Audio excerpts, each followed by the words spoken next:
Un gusto estar nuevamente en contacto con ustedes hablando de los temas de la seguridad social y el BPS. La semana pasada, el lunes para ser más exacto, como periódicamente mes a mes se reúne la Dirección Nacional de nuestro NASPU, hubo allí una muy importante reunión donde hubo un abanico de temas, pero nos queremos referir a uno que tiene que ver con la resolución que dicha dirección tomó sobre la evaluación de dónde estamos hoy con la entrada en vigencia de la ley 20.130 y el camino que debemos transitar, cerrada en definitiva una etapa donde cada vez que evaluamos, que analizamos aquel proyecto, hoy la ley, mantuvimos además lo que desde el primer día criticábamos. Por un lado, ni la forma ni el contenido. La forma, porque no tuvo diálogo, no tuvo participación social, no tuvieron en cuenta distintas opiniones, propuestas que desde nuestra organización, como también de los trabajadores, se propusieron, y además la forma de que esa comisión de expertos en determinado momento interrumpió su trabajo, quedaron solo los de la coalición con los del Poder Ejecutivo, y ni la oposición ni los actores sociales elaboramos ese proyecto que fue al Ejecutivo como una propuesta, pero que después, demostrando que nunca hubo diálogo, en acuerdos entre líderes llegaron a tener sustantivas modificaciones, hasta cerca de 100 artículos, y que, sorprendentemente, menos de 24 horas el Senado dio aprobación a esa ley cuando volvió de diputado, después de haberle hecho todas las modificaciones que primero propuso Cabildo Abierto, que después propuso el Partido Colorado, pero esa etapa está cerrada. De esa reflexión colectiva participaron compañeras y compañeros de todo el país. Ya hacía más de un mes que en el anterior Consejo Directivo Nacional se había planteado el que deberíamos evaluar, que deberíamos analizar, y además que la Comisión de Seguridad Social de ONASPU, junto con los que integramos este colectivo que trabaja con el director aquí en el Banco de Previsión Social, juntáramos nuestros esfuerzos para, construir, actualizar, integrarles nuevas propuestas a las propuestas que tiene ONASPU sobre hacia dónde debe ir un sistema de seguridad social que no va a perpetuar nunca en el tiempo, porque hay cambios, aumenta la expectativa de vida, aumenta, a veces se modifica el mercado de trabajo, o las relaciones laborales son distintas, o la tecnología nos hace cambiar, y todas esas cosas hay que tenerlas en cuenta. O cambios como estos que nos impusieron en la reforma de la 20.130, donde se amplía el negocio para el capital financiero que administra cada una de esas administradoras de fondos de ahorros previsionales, comúnmente que le llamamos AFAP, para que durante la vida activa acumulen ganancias a partir de lo que mes a mes se transfiere. Hoy solo obligados aquellos que cobran, y el mes que cobren aportarán por encima de ese monto el 15% de los 78.700 pesos, un universo muy pequeño que no le alcanza el negocio para ellas. Por ello, la ley, el artículo 8, permitió que voluntariamente pudiera uno afiliarse aunque ganara 2 pesos. Ahora lo hacen, no voluntariamente, lo hacen obligatoriamente, porque a partir de diciembre todo aquel que empiece a trabajar deberá contribuir a una cuenta individual por una parte de sus aportes a la seguridad social. Y no solo los que estén en el BPS, también los que estén en los otros institutos de seguridad social. Pero eso es una parte fuerte que compone al sistema de seguridad social. Pero también hay que analizar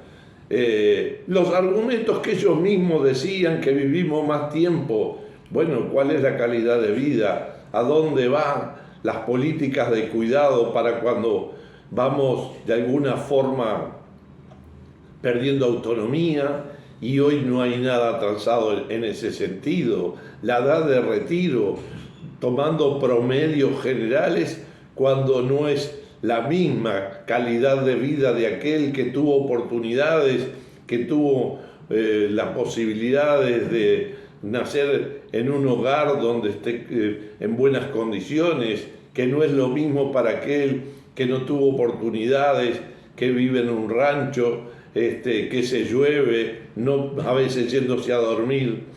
sin una buena cena. Entonces, esas diferencias que hoy se siguen sosteniendo en nuestra vida hacen que no sea lo mismo. Y cuando en la vida del trabajo también tenemos promedios de edades, no es lo mismo aquel que trabaja a la intemperie, que tiene un riesgo permanente, y que pretendieron hacernos creer en esta ley que los rurales o los de la construcción se pueden igual manteniéndose el retiro a los 60 años,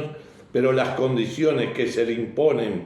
para que puedan obtener ese derecho son tan limitativas que también hay que analizar los cambios. Entonces, creemos que es imprescindible instalar un ámbito en materia de seguridad social donde se dialogue, donde participen actores sociales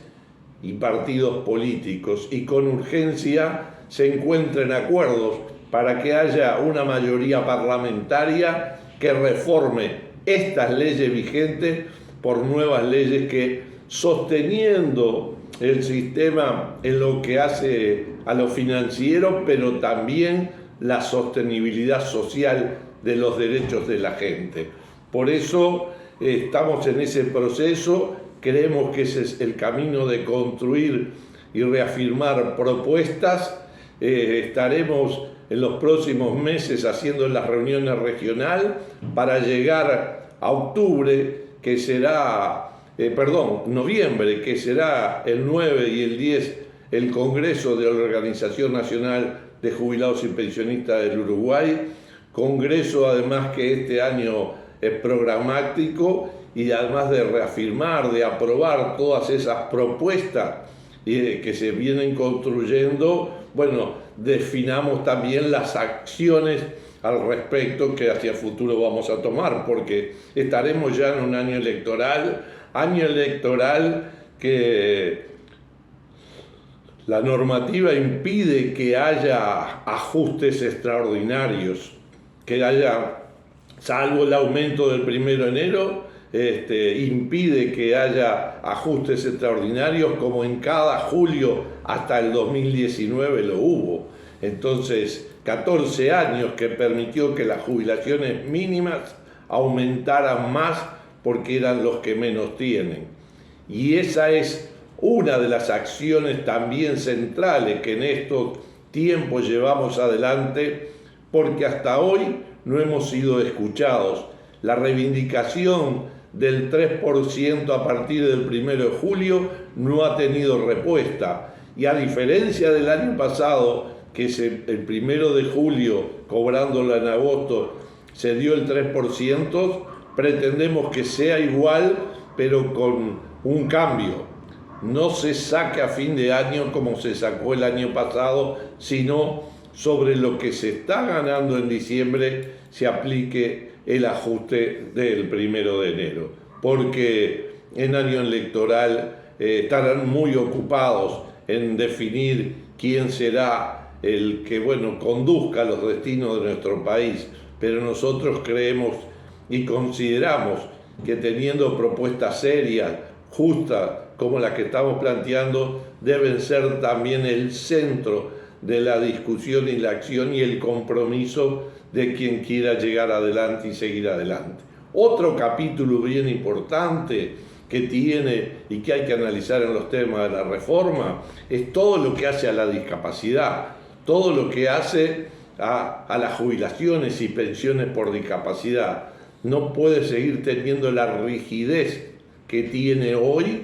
que cuando uno le falta un 0,5% y no llega al 66%, que es el porcentaje de discapacidad mínimo para una jubilación, para una pensión, bueno, se le dice que no. Eso creo que también son de los cambios que debemos proponer, que debemos construir entre todos en ese diálogo y que el Parlamento pueda votar. Y en ese sentido nos parece interesante, importante, un tema que desde hace mucho tiempo se viene trabajando y se presentaron esta semana también algunos avances en el edificio Brena, allí en el centro de estudio de nuestro BPS.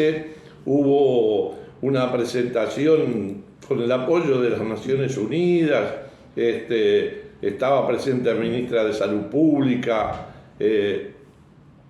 ministro de Desarrollo Social, junto con las autoridades del BPS, porque Uruguay tiene distintos baremos según los institutos. Algunos, determinan después, de acuerdo a su normativa, con qué porcentaje se tiene derecho a tal o cual prestación. Pero ese es otro capítulo, lo que hablábamos recién. Pero lo importante de esto es que podamos tener un baremo único para determinar las distintas discapacidades, para determinar, el valor que tiene a la hora de que sufrimos alguna amputación o algún problema de algún órgano del cuerpo humano, pueda tener, si lo mide el Banco de Seguro del Estado por los riesgos del accidente de trabajo, o si lo mide la Intendencia para dar un pase libre, o el BPS para otorgar las prestaciones que otorgamos. Eso es lo primero. Después cada uno, de acuerdo a la prestación que dará, definirá cuál es el porcentaje y demás. Pero creo que vale la pena, como la Organización Mundial de la Salud y la Organización Panamericana de la Salud plantea la clasificación a través de la CIF, y que esa clasificación sea universal, digamos, que sea igual para todos los organismos, es un paso importante. Un gusto de haber estado con ustedes en este contacto y nos seguimos encontrando pronto.